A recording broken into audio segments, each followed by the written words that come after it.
Hey y'all, welcome back to the Hack Shack. Today I'll be showing you how I made custom ornaments using the same technique from the anniversary video. You're going to need some Mod Podge, a brush, your laser printing graphic, and some kind of blank ornament.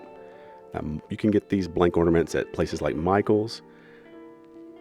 I got mine at Amazon.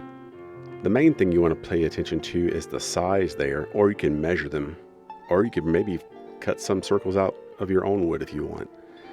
The big thing here is that notice that they're 4-inch. So I grabbed a blank ornament outline because I wanted to use this to scale the contents or the size of the graphic that I was going to use for my ornament. So here I'm sizing this at about 4 inches wide because the ornaments that I use from Amazon are about 4 inches wide. So now I know if I can fit my graphic within the confines of this, it will fit in my ornament. So I'm just using this graphic as an example. So I'm going to add this as a layer, and then I'm going to scale this layer. We'll look here. I'm going to scale this layer down so it's in pixels, but I'm going to change it to inches, and I'm going to make it 3.5 inches. And the other side's, see, now I can move that around, and that should fit right there inside roughly the 4-inch area. Now, if you have text, you want to remember that we need to flip that text around. We want to flip it or mirror it because you're putting this toner side down when you apply it. So if you don't do that, it'll be backwards on your end result. So flip horizontally, transform is how you do this in Gimp. Also, before you print, in my case here, I'm just using the outline there for making sure things fit. You want to make sure you don't show that before you print this out.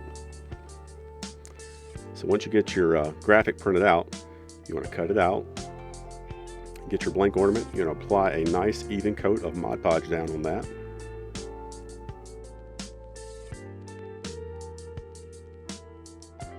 Then you're going to want to take your image and align that and press it down. I'm using the bottle cap from the Mod Podge, or you can use something else just to kind of press things out, even it out, try to get all the bubbles out if there's any, and just really get it down there as great as I can.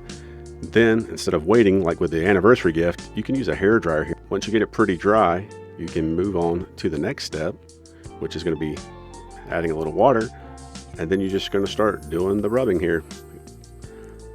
You want to kind of go easy, not too crazy, and as you go, the paper backing should start going away and leaving just the toner down. You may have to go through some cycles of wetting this and drying it, and again you can use the hair dryer to make the drying portion go faster. Now, one thing I do want to mention here, if you've got a graphic with fine lines, I want to show you, like in this example here, it's real easy to lift those up. So if you do something that has fine lines, make sure to be extra careful.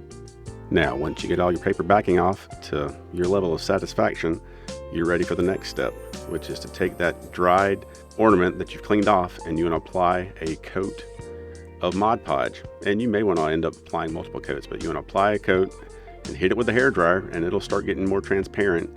And when it's pretty much clear, you know that you're done and you will be finished with your ornament. And as you can see, this is the matte finish, so you can kind of see the brush strokes there. But I think that this ends up looking pretty darn good.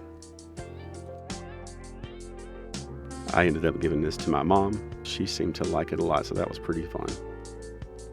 I ended up doing a bunch of these, a lot of nerdy ones. It was pretty fun. So hopefully this will help you out, and it'll help you do something like this. So thanks for watching, and we'll see you again next time. Take care. Bye-bye.